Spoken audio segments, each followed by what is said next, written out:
श्री गोकुलनाथ की जय हो। श्री हरिराय जी महाप्रभु जी की जय हो। श्री गोपेश्वर जी प्रभु जी की जय हो। જેમને ઉદ્દેશીને આ 41 પત્ર શ્રી હરિરાયજીએ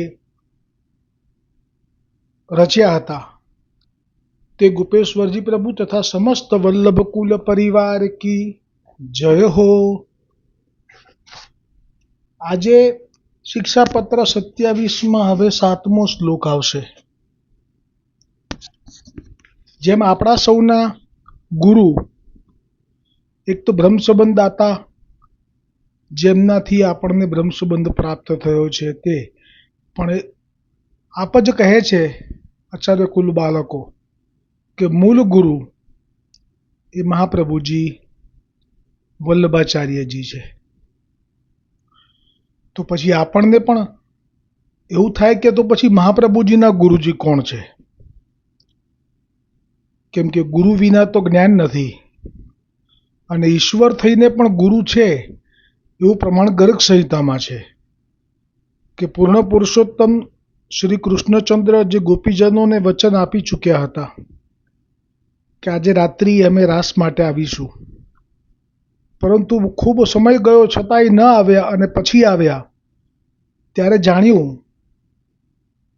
કે કેમ મોડા આવ્યા। કારણ કહેતા શ્રી કૃષ્ણચંદ્ર પ્રભુએ કહેલું કે અમારા ગુરુ દુર્વાસા એટલે કે મૂળ શિવજી પણ હવે અંશ અવતાર છે, તેથી ત્યાં પણ દુર્વાસા એ અંશ અવતાર થઈ ગયા। અમારા ગુરુ દુર્વાસા ભાંડીર વટમાં આવેલા, અમે એમની પૂજા કરવા ગયા હતા। તો હવે વલ્લભના ગુરુ કોણ? તો પુષ્ટિ માર્ગમાં મહાપ્રભુજી વલ્લભાચાર્યજીનું જે પ્રાગટ્ય છે તે પૂર્ણ પુરુષોત્તમ શ્રી ગોલોકપતિ શ્રી કૃષ્ણચંદ્રના મુખારવિંદથી છે અને આપે સ્વયં કહ્યું છે કે અમારા ગુરુ એ ગોપીજનો છે। તો ગોપીજનો જેમને પ્રેમની ધ્વજા કહી, આ એ ગોપીજનો માટે આપે કહ્યું કે અમારા ગુરુ છે કે જેમણે આપનું તન મન ધન પૂર્ણ પુરુષોત્તમ શ્રી કૃષ્ણચંદ્રના તત્સુખ માટે ન્યોછાવર કરી નાખેલું છે। તો મહાપ્રભુજીના ગુરુ એ લોકો છે કે જે ગોપીજનો છે કે જેમણે વેદની પણ પરવા કર્યા વગર સર્વ કંઈ ન્યોછાવર કર્યું છે। અને નજીક જ મથુરા હતું, પણ આપના એ સ્વરૂપનું દર્શન નહીં થાય એક એ ભાવ હતો અને આપને શ્રમ ના પડે, કેમ કે આપે જ ઈચ્છ્યું છે કે આપને ત્યાં જવું જરૂરી છે, તો હવે આપ જે કરો એ અમારા હિતમાં। આવા ભાવ સાથેનો ત્યાગ જેમનામાં છે એ શ્રી વલ્લભ કહે છે અમારા ગુરુ છે। તો મેં આજે આ ગુરુ વિશે આટલું વર્ણન વિસ્તારથી એટલા માટે જ કર્યું કે આજે જે આ શ્લોક છે એ હરિરાયજી મહાપ્રભુજીએ ગોપેશ્વરજી પ્રભુને કહ્યું અને સાથે આચાર્ય કુલ બાળકોને પણ કહી દીધું કે શબ્દાર્થ કે ગુરુનો દ્રોહ પુષ્ટિ માર્ગીય, પહેલો તો કેટલા દોષ છે કે જે આચાર્ય બાળકોએ તેનાથી સચેત રહેવાનું છે એ હરિરાયજી આમાં આપના ગોપેશ્વરજી પ્રભુને નિમિત્ત કરી અને કહી રહ્યા છે। જો હું પહેલા શ્લોક વાંચી જાઉં છું। ગુરુદ્રોહ હસ્તદીયેભ્યઃ સ્વસ્યાધિક્ય વિભાવનમ અત્યમ તદેહ સામર્થ્યમ ઇન્દ્રિયાણામ ચ પોષણમ। એટલે હરિરાયજી કહે છે શ્રી ગોપેશ્વરજીને અને વલ્લભકુલ પરિવારને કે કઈ વાત એવી છે કે જે પ્રભુને ભૂલાવનારી છે? તો કહ્યું કે ગુરુનો દ્રોહ એટલે આચાર્ય કુલ બાળકોએ ક્યારે પણ મહાપ્રભુજીનો દ્રોહ નહીં કરવો, એટલે કે એમના સિદ્ધાંતની અવહેલના કરી મન ગળત કશું પણ ન કરવું। અને જો કરશો તો કંઈ બીજું નથી થવાનું, પણ પ્રભુનું વિસ્મરણ થઈ જશે, કેમ કે મહાપ્રભુજીનો દ્રોહ એ ગોવર્ધનનાથજીને પ્રિય નથી, એટલે ગોવર્ધનનાથજી આપ જ આપની વિસ્મૃતિ કરાવી દેશે જે તે બાળકને। એટલે પ્રથમ કહ્યું કે ગુરુનો દ્રોહ, પછી બીજું કહ્યું કે પુષ્ટિ માર્ગીય ભગવદીઓથી પોતાની અધિકતાની ભાવના કરવી। આ જે વાત છે એ કોઈને ન સમજાય એટલે દ્રષ્ટાંત આપું છું, એટલે પ્રમાણ જ કહું છું કે શા માટે પુષ્ટિ માર્ગીય ભગવદીઓથી પણ વલ્લભકુલ બાળકોએ પોતાને અધિક નથી માનવાના.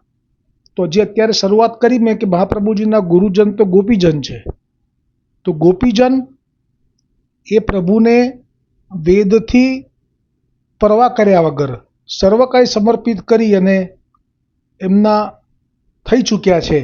તો એ જ ગોપીજનોનો મહિમા મહાપ્રભુજીએ જેમ ગાયો એમ નારદ મુનિ અને ઉદ્ધવજીએ પણ ગાયો છે. ગર્ગ સંહિતામાં નારદ મુનિએ ચરણ ધૂલી મસ્તક પર ચડાવી છે અને ભાગવતજીમાં ઉદ્ધવજીએ. તો ગોપીજનો એટલે જ ભગવદીયો. પહેલાં તો આ બરાબર સમજવાનું છે કે ભગવદીયો કોણ છે, તો કે ગોપીજનો છે, અને ગોપીજનો એ તો ગુરુ છે મહાપ્રભુજીના. તો પછી પુષ્ટિ માર્ગીય ભગવદીઓથી પોતાને અધિક ન માનવું એવું હરિદાસજી કહે છે ગોપેશ્વરજીને. એટલે જ આગળ આવ્યું હતું ને, ગોપેશ્વરજીને આજ્ઞા કરી હતી કે પેલા જે સેવક છે બ્રહ્મ સંબંધી વૈષ્ણવ ભગવદીય, એમની સાથે સત્સંગમાં એવી રીતે વિવેકપૂર્ણ વાત કરી અને ધીમેરીને સત્સંગ કાઢજો એટલે લાભ મળે આપને. એટલે ભગવદીયનો મહિમા આવો છે કે હરિદાસજીએ કહ્યું કે ગોપેશ્વરજીને કે આપે સત્સંગ કરજો એ ભગવદીયથી. પછી એક વખત એવું પણ કહ્યું કે કંઈ પણ હોય તો પૂછીને કરવું, ભગવદીયને પૂછીને પછી નિર્ણય લેજો. આ જે છે ગુરુનો ભાવ વૈષ્ણવોમાં, એ ભગવદીયોમાં, બધા વૈષ્ણવમાં નહીં, ભગવદીયોમાં. તો એ જે વાત આપે જ શરૂઆત કરી છે ને કે શ્રી ગુસાઈજીએ કહ્યું કે મારે આ વિષય જાણવું હોય, પુષ્ટિ માર્ગ વિશે, તો આપ પૂર્ણ પુરુષોત્તમ છે, આપને જાણવાનું કશું બાકી નથી. એવું એક રીતે તો સાચું છે, પણ લીલા કરવાની છે અને આપે જતાવવું છે કે ના, ભગવદીયોથી પૂછીને પુષ્ટિ માર્ગ ફલિત થશે, કે ભગવદીયોથી શ્રવણ કરીને પુષ્ટિ માર્ગ ફલિત થશે. આ પ્રમાણે શ્રી ગુસાઈજીએ સ્વયં આપના માતાજીને પૂછ્યું કે મારે આ પુષ્ટિ માર્ગ વિશે, સિદ્ધાંત વિશે જાણવું છે, તો મને કોઈ આજ્ઞા છે? મહાપ્રભુજી લીલા કરી ગયા તે પહેલાંની. તો કે હા, તમે દામોદરદાસ સરસાનીજી પાસે જાઓ. તો દામોદરદાસ સરસાનીજી પાસે ગુસાઈજી ગયા છે અને વિનંતી કરી છે. અને ત્યારે ગુસાઈજીને દામોદરદાસ સરસાનીજીએ જે પ્રથમ વખત બ્રહ્મ સંબંધની જે આજ્ઞા થઈ હતી તે શ્લોક આપે કહ્યો છે ગુસાઈજીને. તો આ લીલા જ એટલા માટે છે કે ભગવદીયથી પોતે અધિક છે એવું ન માનવું ક્યારેય પણ. કારણ કે આ જે સૃષ્ટિ છે ભગવદીયોની એ ગોપીજન છે, અને આ જે સૃષ્ટિ છે આચાર્યકુલ બાળકોની એ લલિતા વિશાખાથી પ્રગટ થયેલી શ્રી સ્વામિનીજીના અંગથી લલિતા વિશાખા અને એમના અંગથી પ્રગટ થયેલી સૃષ્ટિ છે. એટલે એ જે છે એમને તાપ નથી એવો જેવો તાપ ભગવદીયોને છે. કેમ કે ભગવદીયોને જે તાપ છે એ હજારો વર્ષોનો છે અને એ ભેદ છે. અને એ ભેદને કારણે અહીંયા તો હરિરાજજીએ ગોપેશ્વરજીને મિસ કરી અને સર્વ આચાર્ય બાળકોને કહી દીધું કે પુષ્ટિ માર્ગીય ભગવદીયોથી પોતાની અધિકતા માનવી એ પ્રભુને ભૂલાવનારું છે. આ પ્રસંગમાં એમ જોવા જઈએ તો કાગભૂષણજીને જે કથા સંભળાવવાની આવી એ ગરુડજીને સંભળાવવાની આવી. તો ગરુડજી તો પક્ષીઓનો રાજા તો ખરા, પણ પાછા વિષ્ણુ ભગવાનનું વાહન ખરા. હવે એમને કાગભૂષણજી સંભળાવે એ કેવી રીતે મનમાં બેસે? પણ આ એ જ વાત છે કે જેની પાસે છે તેની પાસેથી મેળવવામાં નાનમ નહીં કરવાનું. આગળ આવી ગયો એક શ્લોક આમાં જ 27માં કે ભગવદીયોના વચનથી સંગથી આચાર્ય બાળકોના પણ સર્વ દોષ નાશ પામે છે. એવી વાતો ભરેલી છે ખજાનાથી. પણ આ બધું જ સહિયારો આચાર્ય બાળકોએ જે તે વખતે આ પુસ્તક જ્યારે સિદ્ધ થતું હશે તેટલા પૂરતું કહું છું કે સહિયારો પ્રયાસ કર્યો. તે જે વખતે જેણે પણ દ્રષ્ટિ કરી અને સાચી વાતની ઉપર પડદો નાખી દીધો. તો આ આચાર્ય કુલ બાળકોના જ સુખ ઉપર પડદો છે. કેમ કે એમનું સુખ શેમાં છે એ તો આ જ ગ્રંથમાં છે. હરિરાયજીએ એક વર્ણન કર્યું છે, બાકી તો કોઈ ગ્રંથ એ લોકો માટે નથી. શરૂઆત જ એવી નથી કરી કે તમે તો શ્રુતિ સ્મૃતિ સર્વ જાણો છો તો તમે દુઃખ સના પામો છો. તો આ સંવાદ જ આચાર્ય કુલ બાળકો સાથે થઈ રહ્યો છે. શ્રુતિ સ્મૃતિ સુધી શું ભાગવત સુધી પહોંચ નથી? વૈષ્ણવોની, તો પછી પડદો નહીં પાડવો જોઈએ, પણ પાડ્યો છે તો એમાં પણ ભગવદ ઈચ્છા. અને ત્રીજું કહ્યું કે દેહનું અને અત્યંત સામર્થ્ય હોવું અને ઇન્દ્રિયોનું પોષણ એ સર્વ પ્રભુના વિસ્મારક કયા છે. આટલી વસ્તુ વિસ્મારક કહી. પ્રથમ કહ્યું ગુરુનો દ્રોહ, એટલે આચાર્ય કુલ બાળક મહાપ્રભુજી વલ્લભાચાર્યજીના સિદ્ધાંતની અવહેલના કરી મન ઘડત કંઈ પણ કરવા લાગી જાય, કે એવી આજ્ઞા આપવા લાગી જાય કે અમે કહીએ છીએ એટલે તમારે કરવાનું. પછી એ ભલે મહાપ્રભુજીથી સિદ્ધાંતથી વિપરીત હોય તો એને ગુરુદ્રોહ કહ્યો. એક તો ગુરુદ્રોહ, પછી કહ્યું પુષ્ટિ માર્ગીય ભગવદીયોથી પોતાની અધિકતા ભાવના, એટલે કે ભગવદીઓને ગણવા જ નહીં, ભગવદીઓને તુચ્છ ગણવા. ભગવદીઓ એટલે કશું જ નથી, અમે બાળકો છીએ, આચાર્ય કુલ અમારામાં વંશ છે જે અમારો, એમાં જે મહાપ્રભુજી આપનો અંશ પધરાવ્યો છે એટલે અમે બધા કરતાં ઊંચા, અને આ લોકો તો કંઈ જ નથી, એવી ભાવના. એટલે કે ભગવદીઓથી પોતાની અધિકતાની ભાવના.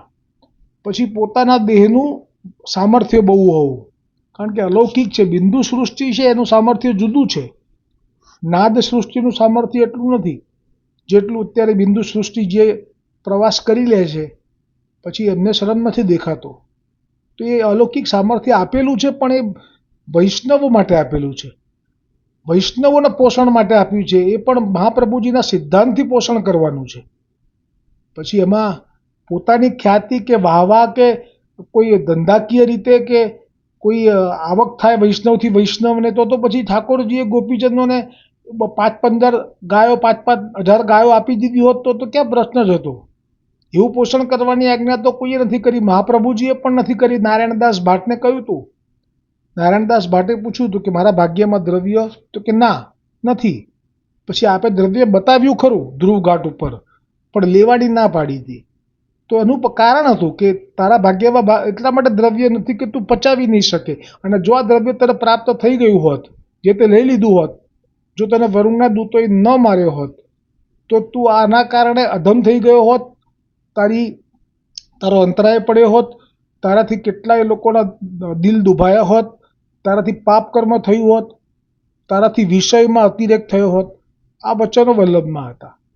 તો આ બધું અહીંયા આપવાનું નથી કોઈ વૈષ્ણવને, આ બધું જ મહાપ્રભુજીએ ક્યાંય કશું આવું કહ્યું નથી, છતાં પણ કોઈ કરી રહ્યું છે તો એ ગુરુનો એટલે કે વલ્લભનો દ્રોહ કરી રહ્યું છે.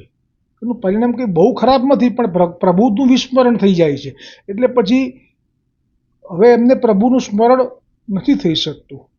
અને અત્યંત સામર્થ્ય પોતાનું હોવું, ઇન્દ્રિયોનું પોષણ કર્યા કરવું, આ બધું ભગવાન પ્રભુના વિસ્મારક કરાવનારું છે. વિવેચનમાં કહ્યું કે વિવેચન આપ જરૂરથી વાંચી લેજો, કારણ કે આ જ બધું છે.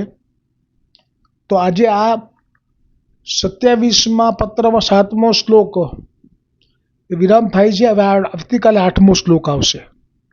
બોલો શ્રી ગોકુલનાથ કી જય હો, શ્રી હરિરાયજી મહાપ્રભુજી કી જય હો, શ્રી गोपेश्वर जी प्रभु जी की जय हो, समस्त वल्लभ कुल परिवार की जय हो।